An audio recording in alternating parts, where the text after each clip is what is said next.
Bonjour, chers téléspectateurs, nous vous souhaitons la bienvenue à notre émission d'aujourd'hui. Aujourd'hui, nous avons un invité très spécial en studio, Monsieur Joseph OLC. Monsieur OLC, bienvenue. Merci. Tout d'abord, je tiens à vous remercier d'avoir accepté cette interview. Je suis vraiment impatiente d'entendre ce que vous allez nous dire aujourd'hui et les informations que vous allez partager avec nous. Vous êtes une personne très intéressante et active. Vous avez derrière vous une carrière scientifique et une pratique riche, et vous avez obtenu de nombreux succès professionnels, dont j'espère que vous nous parlerez au cours de cette conversation. J'aimerais commencer par dire que vous avez dédié presque toute votre vie à l'eau, vous l'avez étudiée et vous vous êtes concentré sur les technologies qui y sont liées. J'aimerais donc vous demander, pourquoi l'eau ?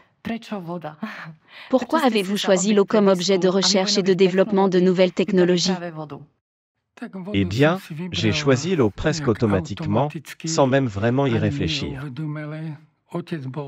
Mon père était ingénieur en bâtiment, spécialisé dans l'eau. J'ai donc suivi le même chemin en étudiant la gestion de l'eau à la faculté de bâtiment, ce qui m'a amené à m'intéresser davantage à l'eau puisque j'étais devenu spécialiste en la matière. Et quelles sont les découvertes les plus importantes que vous avez faites ? Y a-t-il eu une découverte qui a complètement changé votre vision de l'eau ?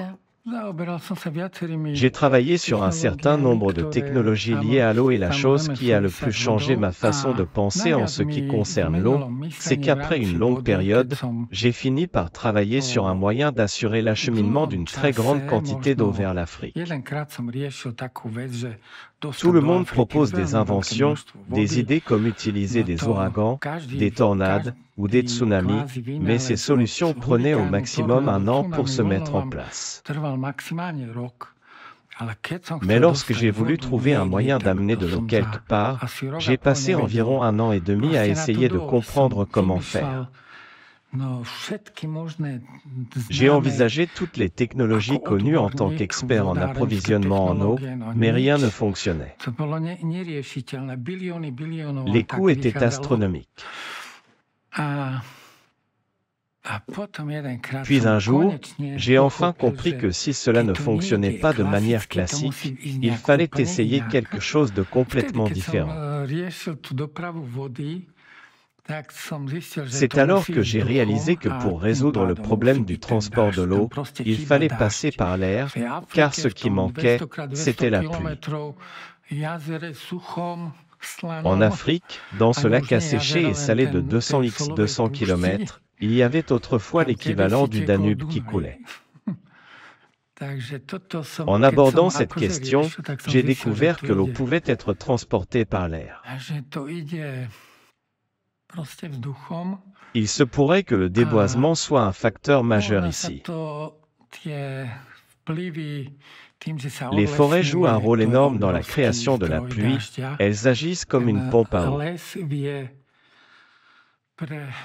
Une forêt est en fait une pompe à eau qui transporte l'eau vers l'intérieur des terres, permettant ainsi à la pluie de pénétrer plus profondément dans les terres. Lorsque l'humidité de l'océan se condense et se transforme en pluie, cela ne se produit qu'une seule fois. Mais lorsqu'il y a des forêts, elles renvoient l'humidité dans l'air, la poussant plus loin dans les terres, où il pleut de nouveau, et ainsi de suite. Reboiser aide donc énormément à faire tomber la pluie, même si cela peut sembler n'être qu'un facteur naturel parmi d'autres, tels que le relief du terrain, par exemple. C'est ce qu'on appelle l'effet montagneux sur la pluie. Dans les montagnes, il pleut généralement plus. J'ai donc essayé de reproduire cet effet en créant des ondes gravitationnelles qui jouent un rôle important dans la formation des précipitations. Ces ondes gravitationnelles, combinées à la direction du vent et au relief du terrain, peuvent créer des conditions favorables à la pluie. Parfois, les nuages restent stationnaires, Même si le vent continue de souffler, en raison de ces ondes gravitationnelles. Pour anticiper et gérer les précipitations, il est parfois préférable de provoquer la pluie à l'avance plutôt que d'attendre qu'elle arrive naturellement. Je ne sais pas si quelqu'un fait des recherches à ce sujet, mais la façon dont on procède habituellement fait que lorsque la pluie est provoquée de manière préventive, il n'y aura plus rien pour pleuvoir après. Vous avez également un passe-temps très intéressant. J'aimerais vous demander ce qui vous a motivé à y consacrer du temps. Qu'est-ce qui vous a poussé à vous attaquer à des problèmes apparemment insolubles? Pourriez-vous nous expliquer quel type de recherche vous avez entrepris dans ce domaine? Qu'est-ce qui m'a motivé? Paradoxalement, c'était l'épuisement, la fatigue et une sorte de besoin créatif intense.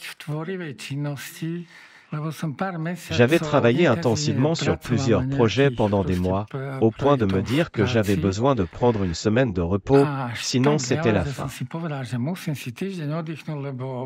Alors je suis resté une semaine à la maison et, tout de suite, je ne savais pas quoi faire.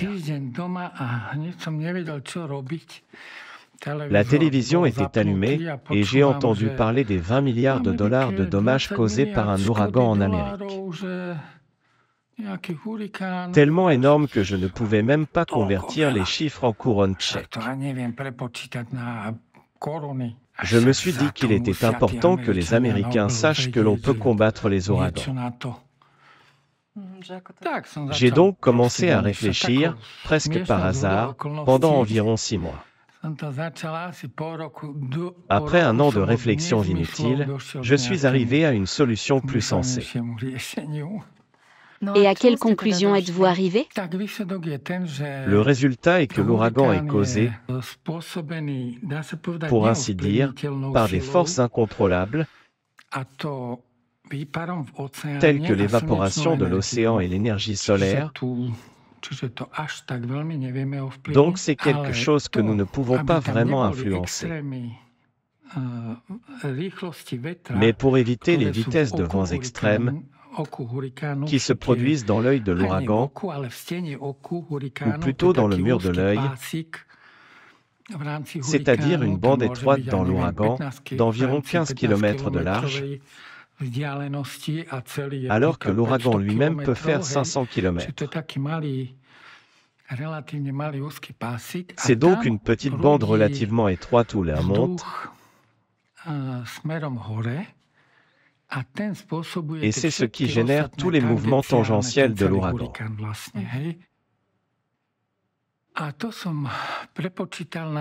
J'ai calculé les composantes de la vitesse, les énergies tangentielles,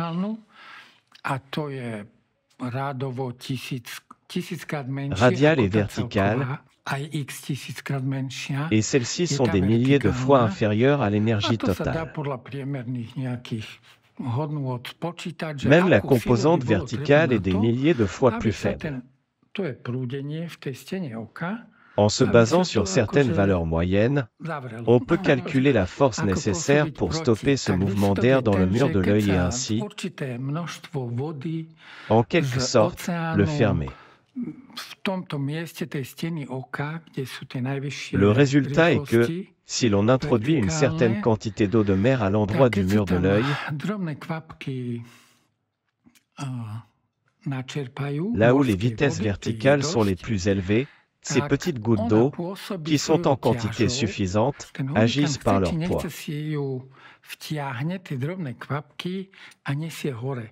L'ouragan, qu'il le veuille ou non, aspire ces petites gouttes et les transporte vers le haut, ce qui l'oblige à accomplir un énorme travail. Par exemple, si nous prenons la centrale hydroélectrique de Gabikovo, l'eau tombe de 10 mètres de haut et cela nous donne immédiatement 700 MW. Peu importe qu'elle descende ou monte, mais elle est transportée jusqu'à la hauteur des nuages d'ouragan, soit 15 à 20 km, ce qui est beaucoup plus que ces 10 mètres. C'est une différence significative. Radicale. Oui. Théoriquement, une quantité relativement faible d'eau, par exemple un débit de quelques mètres cubes par seconde,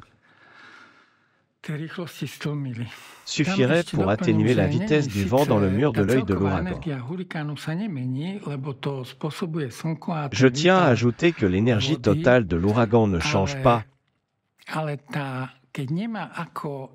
car elle est alimentée par le soleil et l'évaporation de l'eau.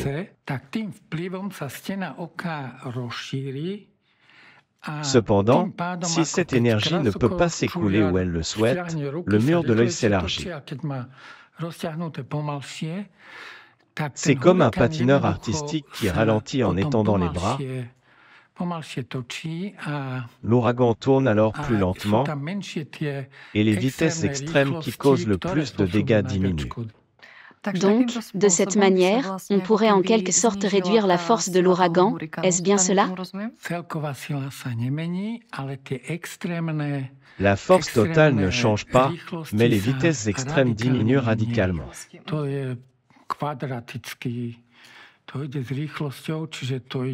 C'est une relation quadratique, donc même une petite réduction de la vitesse entraîne une diminution significative des dommages causés par l'ouragan.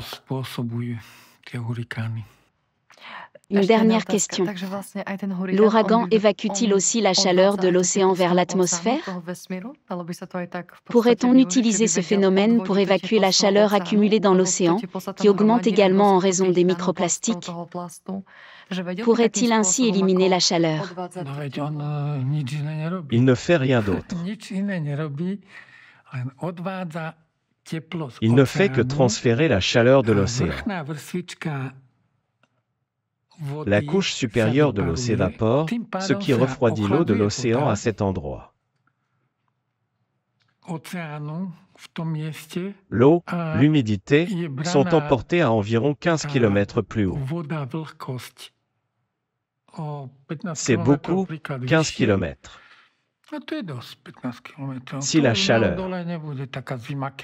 Si le soleil se reflétait à 15 km de hauteur, il ne ferait pas aussi chaud en ville, mais il se réverbère sur le trottoir et ensuite sur nous.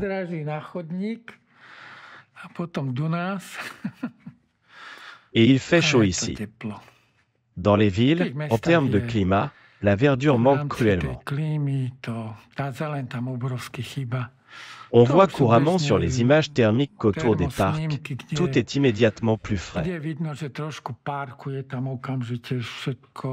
Les feuilles des arbres sont en fait beaucoup plus fraîches, car elles évaporent continuellement, se refroidissant ainsi constamment. C'est également une partie de la régulation du climat, aussi bien dans les villes que sur Terre.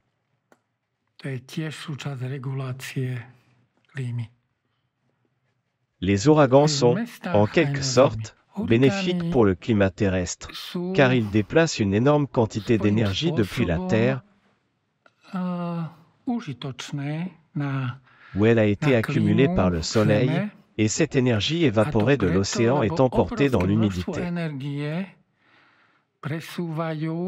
Ils soulèvent cette énergie dans d'énormes nuages, d'où elle s'échappe ensuite dans l'espace, ce qui est une contribution significative des ouragans.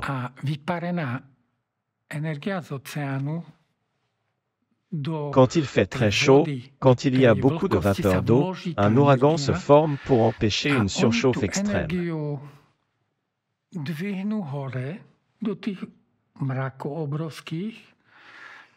L'énergie est transférée vers le haut, et là-haut, elle peut être évacuée sous forme d'un rayonnement thermique dans l'espace.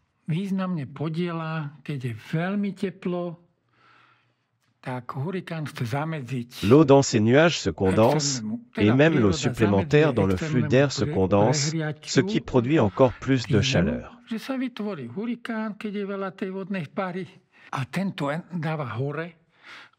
Les ouragans transportent la chaleur depuis la surface jusqu'à 15 km plus haut, ce qui est très avantageux.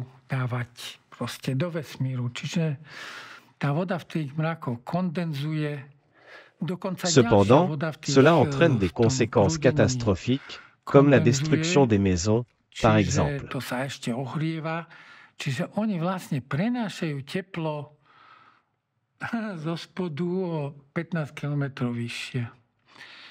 Mais, fondamentalement, d'un certain point de vue, ils sont utiles, et d'un autre point de vue, ils irriguent de temps en temps l'intérieur des terres avec une meilleure humidité.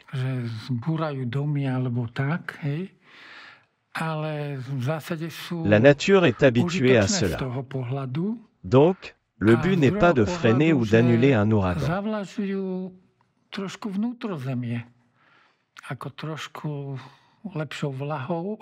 Avec cette technologie, ce n'est même pas possible, car nous voulons introduire de fines gouttelettes dans l'ouragan, donc l'ouragan doit exister.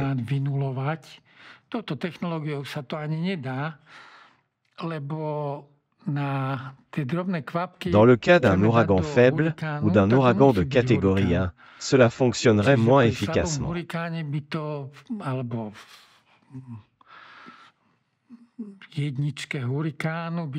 Mais, fondamentalement, nous voulons simplement réduire les extrêmes, tout en maintenant l'efficacité initiale du système, qui consiste à évacuer la chaleur vers le haut, où elle peut s'échapper dans l'espace, ou à irriguer l'intérieur des terres.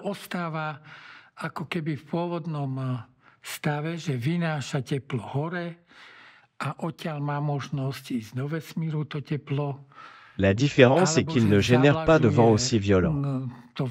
Donc, dans ce sens, ce n'est pas contraire à la nature, car si certaines technologies sont poussées à l'extrême et vont totalement à l'encontre de la nature, elles finissent par être contre-productives, comme par exemple les plastiques, qui ont de nombreux effets néfastes.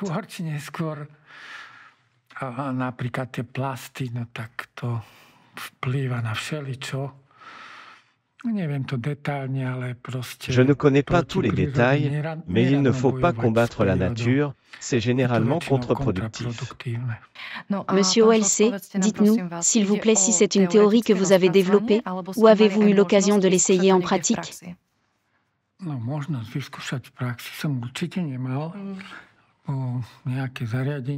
Non, je n'ai certainement pas eu la possibilité de tester cela en pratique, car un équipement comme un navire, par exemple, pourrait nécessiter un investissement de plusieurs centaines de millions.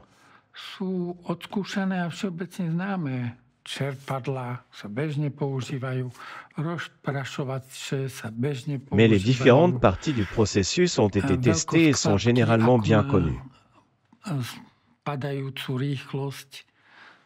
To je všeobecne známe, čiže to sú všetko proste triviálne, jednoduché veci. A okrem toho les pompes sont couramment utilisées, les pulvérisateurs aussi. La taille des gouttelettes et leur vitesse de chute sont également bien connues. Tie hurikány sa totiž dôkladne monitorujú.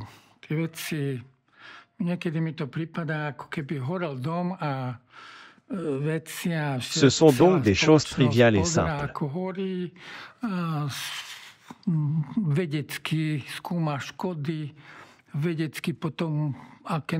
De plus, il a été indirectement prouvé, dans plusieurs cas, que lorsque les gouttelettes agissent contre la vitesse ascensionnelle dans le mur de l'œil du cyclone, comme cela se produit parfois naturellement par hasard, la force du cyclone peut diminuer, passant par exemple de catégorie 4 à catégorie 3, ce qui représente déjà une différence significative.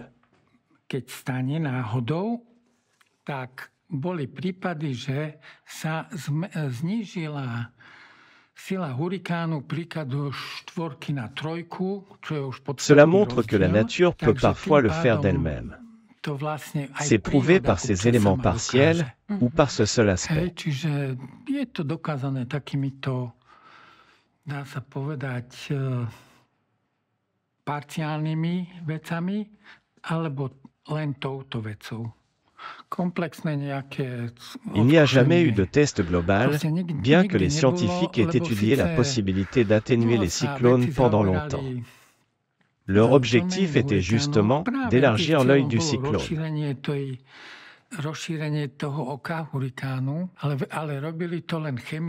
Mais ils le faisaient uniquement de manière chimique, ce qui est extrêmement compliqué et nécessite une énorme quantité de produits chimiques, transportés par avion, et donc, après quelques décennies, ils ont cessé de l'étudier.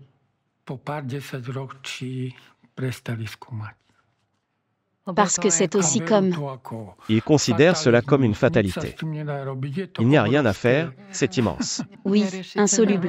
Ils préfèrent dépenser des milliards pour les armes plutôt que des milliards pour atténuer les cyclones. J'aimerais vous poser une autre question à ce sujet. Imaginons un cyclone, nous savons qu'il contient une énergie énorme. Où va cette énergie lorsqu'on atténue le cyclone? Peut-elle causer des dommages ailleurs, sous une autre forme? En principe, non, car cette technologie ne fait que réduire la vitesse dans le mur de l'œil du cyclone. Dans le mur étroit de l'œil, la vitesse est extrêmement élevée, alors que les autres vitesses à l'intérieur d'un cyclone de 500 km, par exemple, sont relativement plus faibles. Cela change uniquement la répartition des valeurs extrêmes en les repoussant vers l'extérieur et surtout, cela réduit ces valeurs extrêmes tout en augmentant proportionnellement les valeurs plus faibles qui n'ont pratiquement aucun effet en raison de leur faible influence sur les dommages.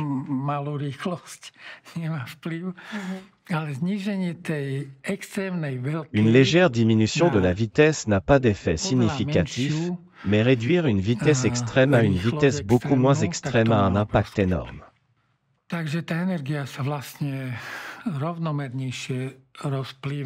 Ainsi, l'énergie se répartit plus uniformément et les vitesses extrêmes diminuent.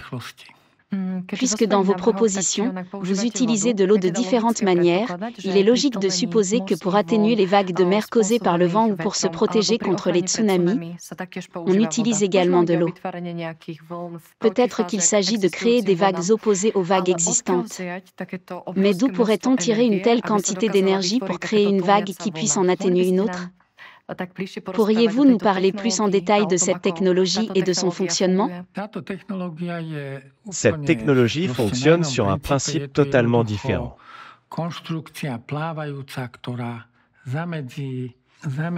Il s'agit simplement d'une construction flottante qui empêche les oscillations verticales des vagues.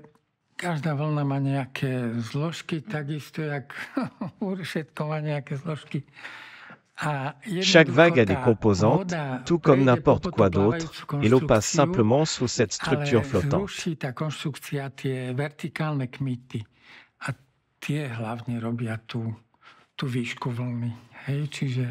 Cette structure annule les oscillations verticales, qui sont principalement responsables de la hauteur de la vague.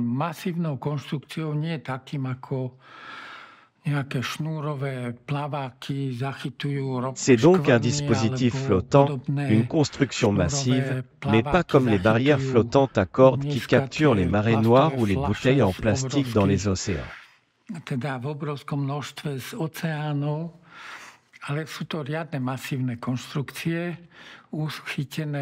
Ce sont des structures réellement massives, ancrées au fond de la mer, et elles réduisent donc la hauteur des vagues. Waouh, c'est impressionnant. Et à quel point un tel dispositif devrait-il être mobile pour être transporté ou déplacé dans une zone dangereuse en un minimum de temps? Concernant la mobilité, vu la massivité de ces structures, elles ne sont pas extrêmement mobiles, il faut un certain temps pour les transporter.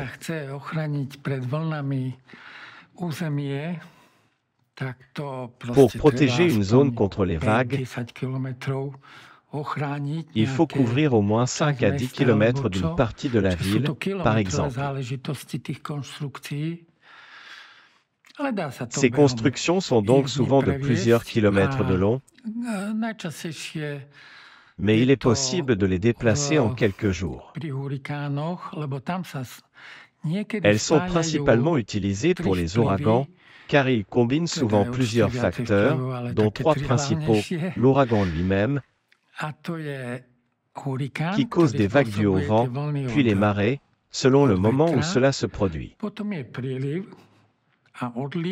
Dans certaines régions, la marée est de 0,5 mètres. Dans d'autres, elle peut atteindre 10 mètres.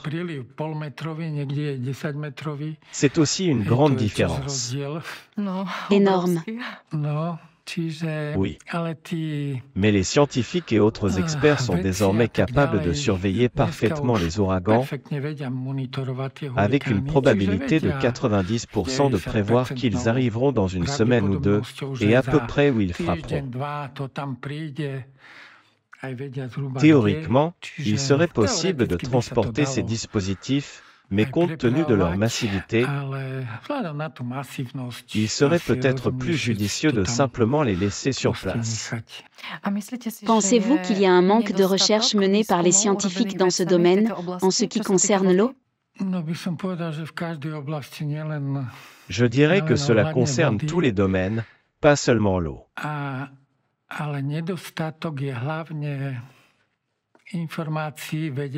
Mais il y a surtout un manque d'informations scientifiques holistiques. Peut-être aussi des recherches interdisciplinaires, comme vous l'avez mentionné, abordées de manière globale sous différents angles. Oui, par exemple, si l'on découvrait quelque chose à propos de l'eau structurée, comme la manière dont elle peut être influencée, par exemple dans un verre. On peut l'influencer en la mélangeant un peu.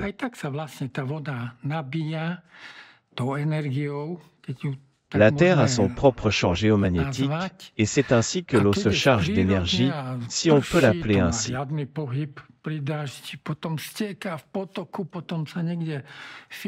Quand il pleut dans la nature, il y a un mouvement intense. L'eau coule ensuite dans les ruisseaux, se filtre quelque part, puis se déplace lentement sous terre.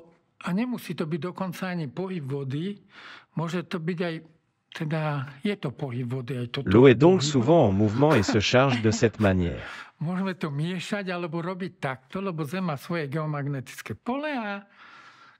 Il en va de même pour le mouvement de l'eau dans ce verre.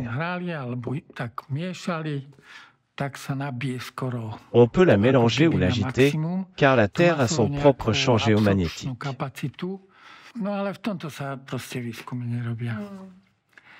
Si nous jouions avec cette eau pendant 2 heures, ou si nous la mélangions, elle se chargerait presque au maximum.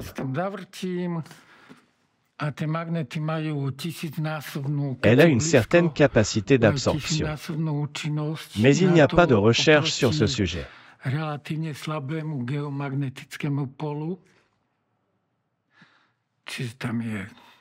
Quel type d'aimant utiliser, par exemple?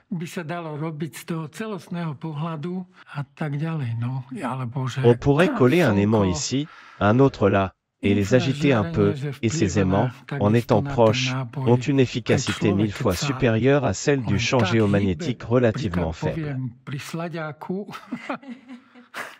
Il y a donc un potentiel infini de recherche à mener, surtout d'un point de vue holistique.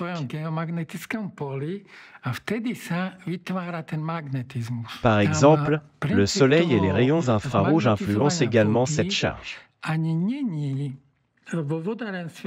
Tout comme une personne qui se déplace, même lentement, pendant une danse lente, par exemple.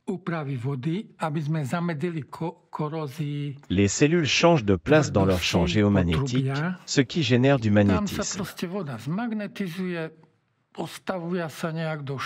C'est le principe de la magnétisation de l'eau, par exemple. Dans les usines de traitement de l'eau, Nous utilisons couramment des dispositifs de traitement magnétique pour prévenir la corrosion des canalisations. L'eau est magnétisée de manière à ce que les structures de l'eau se placent en ordre, comme des soldats en rang, et adhèrent moins aux parois des tuyaux. Ce principe a d'autres applications, comme l'eau gozède. Le principe de la magnétisation avec un aimant permanent. En plaçant un aimant en néodyme au fond du verre, c'est un aimant puissant. Lorsque l'eau est immobile, l'aimant n'a aucun effet. L'aimant ne transmet aucune énergie à l'eau.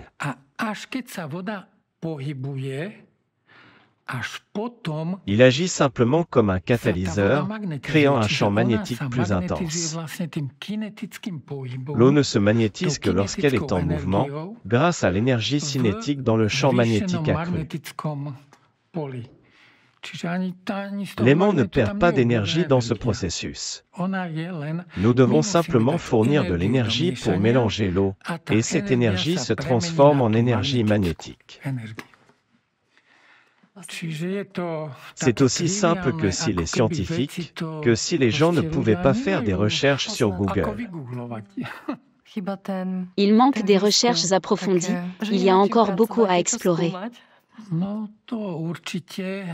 Absolument, surtout dans une perspective holistique. Exactement, l'interdisciplinarité, l'approche globale, la collaboration de plusieurs personnes, plusieurs perspectives, cela apporte de nouvelles idées, une complexité. C'est exactement ça. Monsieur OLC, je voudrais commencer par dire que ces dernières années, nous avons été témoins de changements climatiques, d'un déséquilibre climatique à travers le monde. D'un côté, il pleut énormément, tandis que de l'autre, il ne pleut pas pendant longtemps. Vous avez mentionné que l'eau et la vapeur d'eau, surtout lorsqu'elles sont absentes, influencent le climat bien plus que les gaz à effet de serre et sont les principaux régulateurs du climat.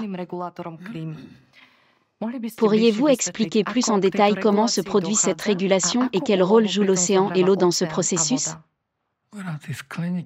En ce qui concerne les gaz à effet de serre et l'océan, l'eau,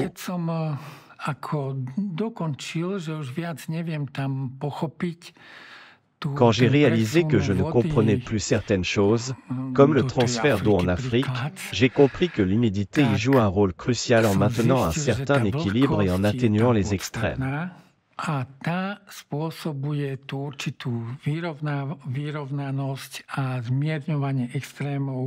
Ce que je ne savais pas auparavant, c'est que l'eau présente dans l'air est essentielle, mais je n'y avais pas vraiment réfléchi.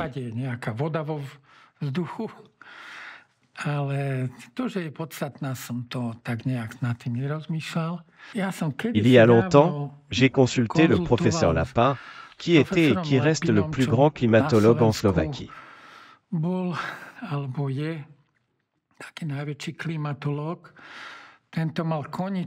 Depuis son enfance, il avait un passe-temps, il mesurait la pluie et calculait combien il tombait. Il a donc une vue d'ensemble.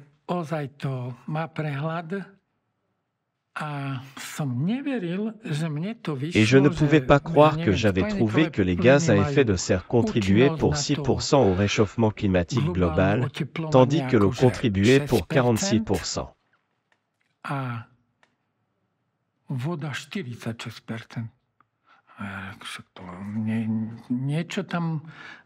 Ce rapport est très différent de ce qui est couramment dit. On parle beaucoup des gaz à effet de serre, mais très peu de l'eau, alors que l'écart est énorme, de l'ordre de 700 à 800%.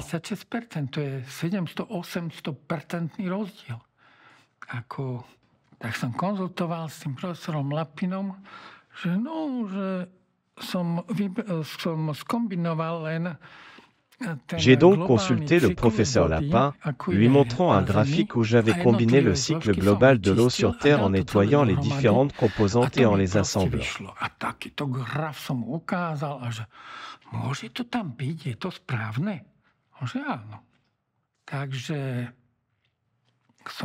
Et cela a donné ce résultat.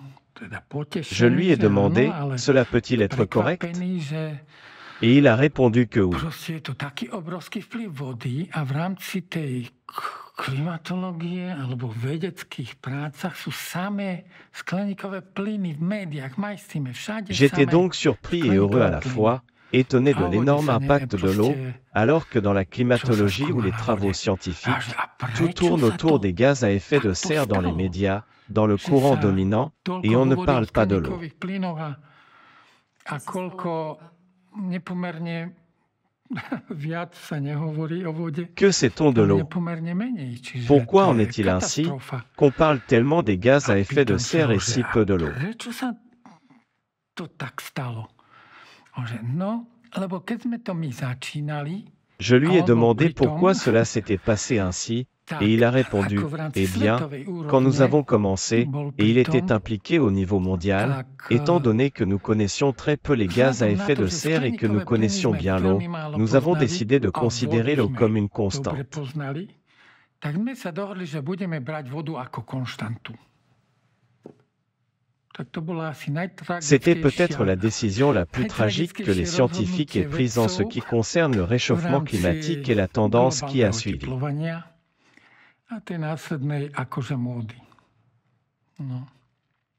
Ils n'ont donc pas prêté attention à l'eau, la prenant pour une constante. Que pensez-vous qu'il faudrait faire maintenant? Comment pouvons-nous aider notre planète à retrouver un régime harmonieux? Le régime harmonieux serait, je dirais, celui d'origine naturelle. Il faut donc limiter les interventions humaines, selon moi. Certains opposants à la théorie des gaz à effet de serre affirment que l'homme n'a aucun impact.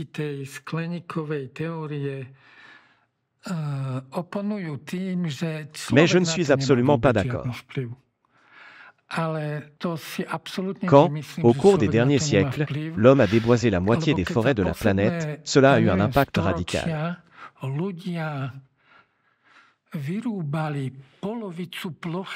Et lorsque les gens ont pollué fortement l'océan, ce qui est maintenant évident, alors on parle des gaz à effet de serre.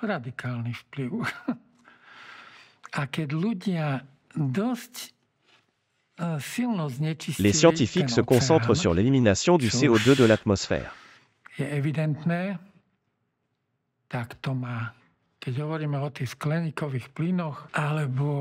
Mais heureusement, la nature, avec plus de CO2, favorise la croissance des forêts.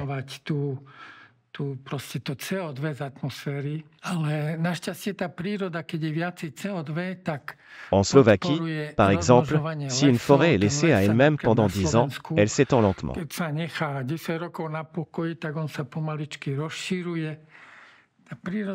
La nature s'est arrangée idéalement, et ces scientifiques, s'ils font des recherches sur la technologie permettant de stocker ce CO2,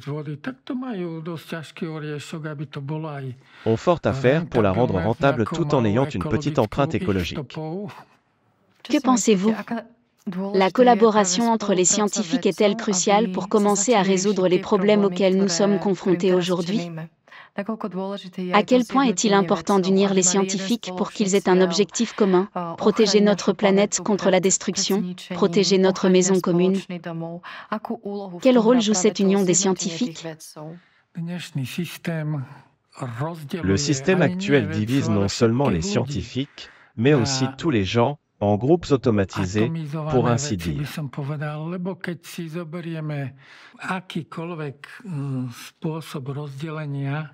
Quand on prend n'importe quel type de division, on peut ensuite le subdiviser par un autre facteur, puis encore par un autre facteur.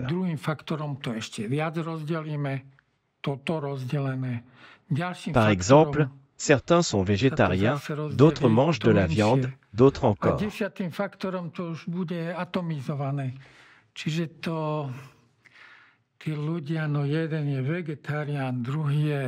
Les gens se regroupent autour de ce qui est à la mode et on les incite délibérément à s'occuper de ces sujets de débat au lieu de se concentrer sur eux-mêmes. A ešte sa im to podsúva na schvál, aby sa malo o čom debatovať, nech sa nezaoberajú. Qu'ils se laissent distraire par des potins, se diviser et se battre entre eux sur ces différents sujets divisés par ces facteurs. Tí rozdelení v tých faktoroch proti sebe, čiže ce n'est pas seulement les scientifiques, mais tous les gens qui sont formatés par l'éducation.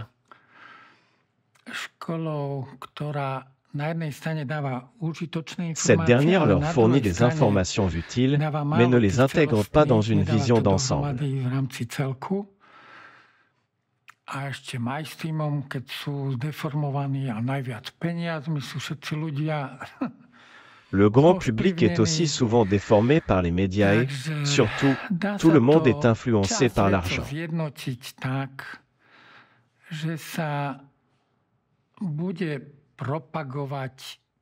Il est possible d'unir une partie des scientifiques en faisant la promotion des initiatives auprès des investisseurs, par exemple pour des recherches globales.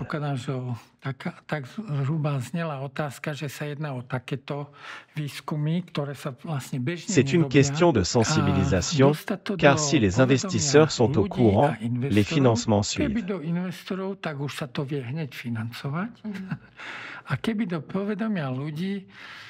Si les gens sont sensibilisés, ils peuvent influencer les recherches publiques ou les investisseurs.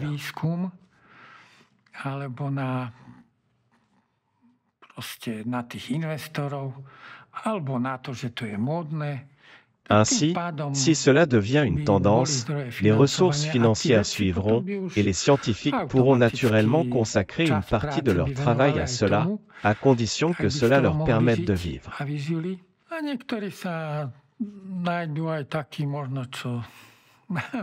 Il y a aussi ceux qui, sans se soucier du système actuel, poursuivent ce type de recherche par passion, mais ils n'atteignent pas les médias grand public.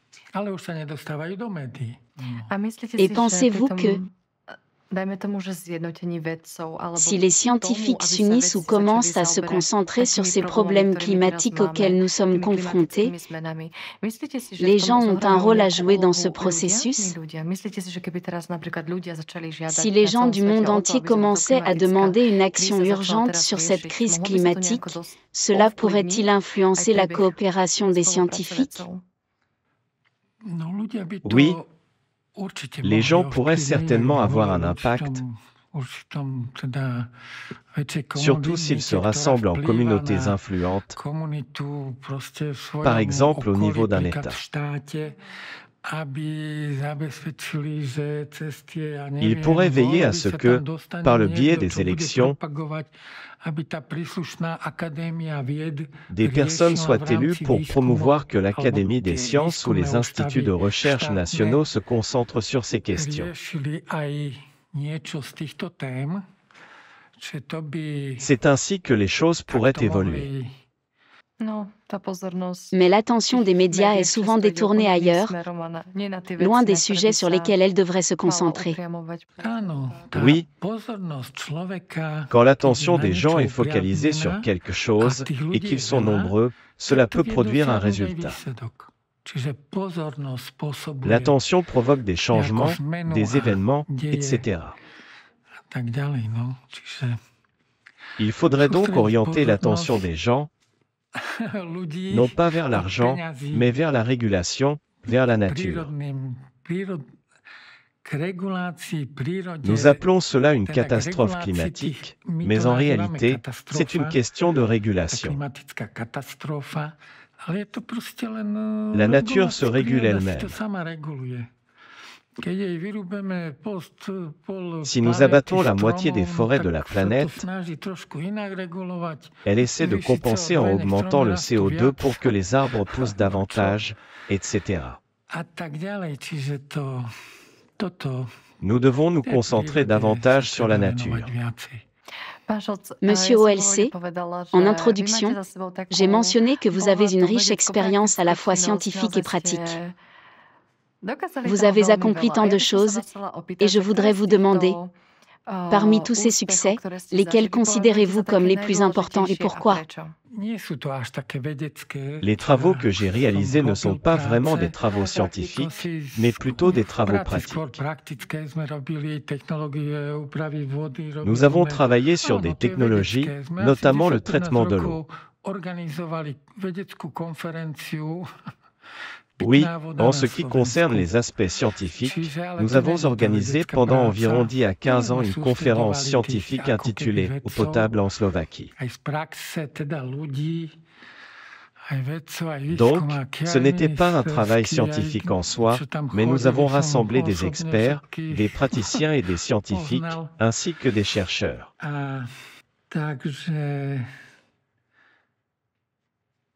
Et comme je connaissais personnellement tous les ministres qui y participaient, nous avons également montré aux gens des technologies plus intéressantes à l'étranger, sous forme d'excursions que nous organisions chaque année. Ainsi, chaque fois que quelqu'un veut vraiment comprendre quelque chose en profondeur, il suffit parfois, comme le disait Einstein, d'imaginer un projet dans sa tête. On se demande ce qui se passerait si telle ou telle chose se produisait, et on continue à approfondir et à détailler. Et si, après un an, on découvre quelque chose d'intéressant, cela procure une grande satisfaction. Et on veut en savoir encore plus. Et on veut en savoir encore plus.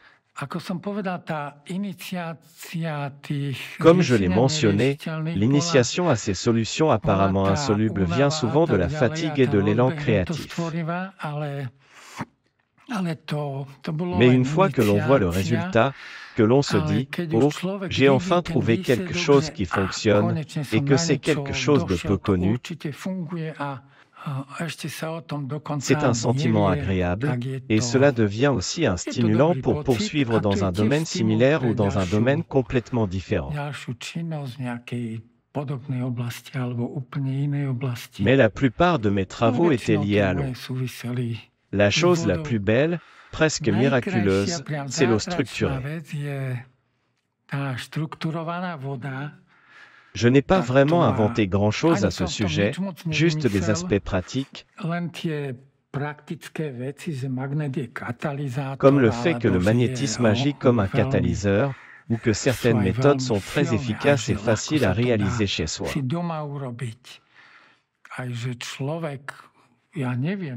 Par exemple, lorsqu'une personne fait une promenade à une certaine vitesse dans le champ géomagnétique, cela magnétise les fluides cellulaires dans son corps.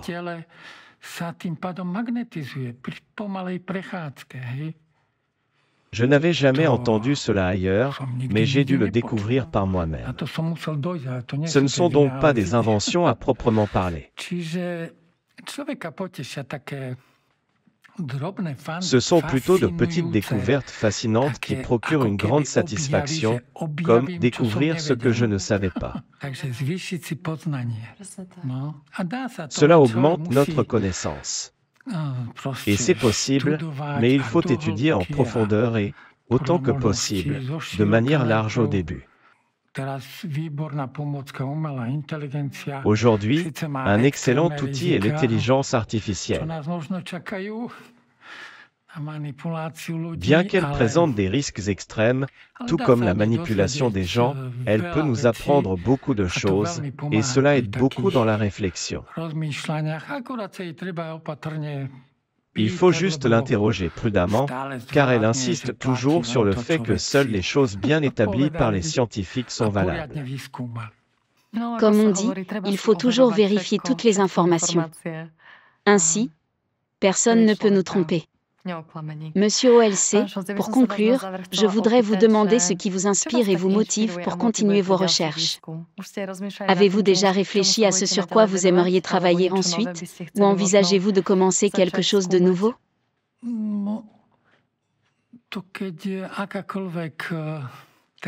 Quand on étudie un sujet en profondeur, on réalise souvent qu'on en sait encore moins, car il existe encore plus de détails à explorer. C'est paradoxal, mais on a parfois l'impression de savoir de moins en moins. Je sais que je ne sais rien. C'est tout à fait ça. Il n'est donc pas nécessaire de changer de sujet, car chaque thème offre un potentiel infini pour la réflexion et la création. Actuellement, je continue mes expérimentations domestiques avec l'eau, que je considère comme une source d'énergie vitale. Depuis des années, j'ai toujours des investisseurs potentiels qui me disent que le financement de certains projets va commencer dans un mois ou dans 2 semaines, mais cela se perd toujours en cours de route. Puis un autre investisseur se présente, mais cela disparaît également.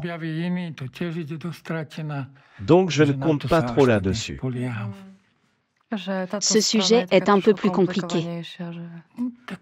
Eh bien, aujourd'hui, l'argent gouverne le monde et la pensée des gens, donc ce sujet est, je dirais, le plus compliqué. Pour que nous puissions réaliser et concrétiser ces résultats de manière fiable et testée, nous avons fait beaucoup de choses dans l'entreprise, pas vraiment de la recherche fondamentale, car cela relève de l'Académie des sciences et d'institutions similaires, mais plutôt du développement ou des essais en laboratoire. Nous modélisons quelque chose et jouons avec en laboratoire. Ou semi-opérationnel, où nous n'attendons pas mais travaillons directement dans l'opération. Semi-opérationnel, comme modélisation d'une partie de l'opération à petite échelle ou même opérationnelle. Je parle toujours du traitement de l'eau potable, où les résultats sont simplement mis en application.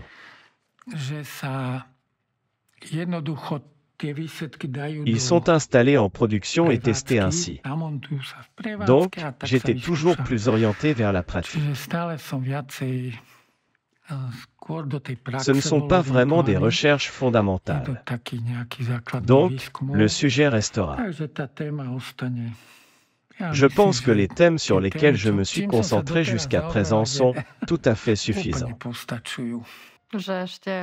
Vous avez également ouvert ces possibilités et les informations que l'on peut obtenir sur l'eau. Cela fait surtout ouvrir pour moi l'impact de cette eau structurée sur l'eau en général. Cela me fait penser malgré moi qu'il s'agit littéralement de l'eau vivante, non seulement en fonction du pH ou de ce qui est connu depuis longtemps sur l'existence de l'eau vivante ou morte. Mais ce n'est pas tout à fait ça, l'eau vivante ou morte. Lorsque certaines choses cessent d'agir, l'eau revient à son état initial ou lorsque quelque chose est ajouté.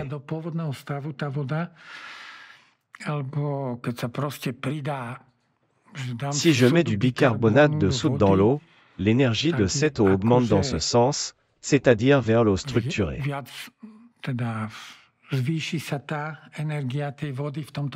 Mais le sang a un pH constant, une température pratiquement constante, une charge pratiquement constante.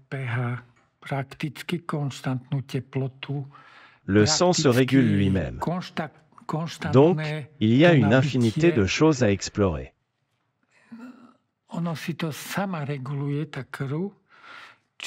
ne peut pas influencer le sang, car il se régulerait de toute façon.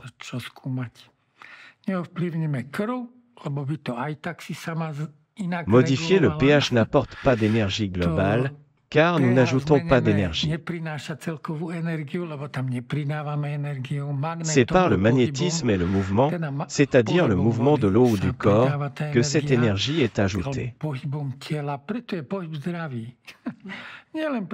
C'est pourquoi le mouvement est sain, non seulement parce que nous construisons des muscles comme certains culturistes, mais aussi parce que, sans le savoir, nous augmentons l'énergie de l'eau dans notre corps en bougeant.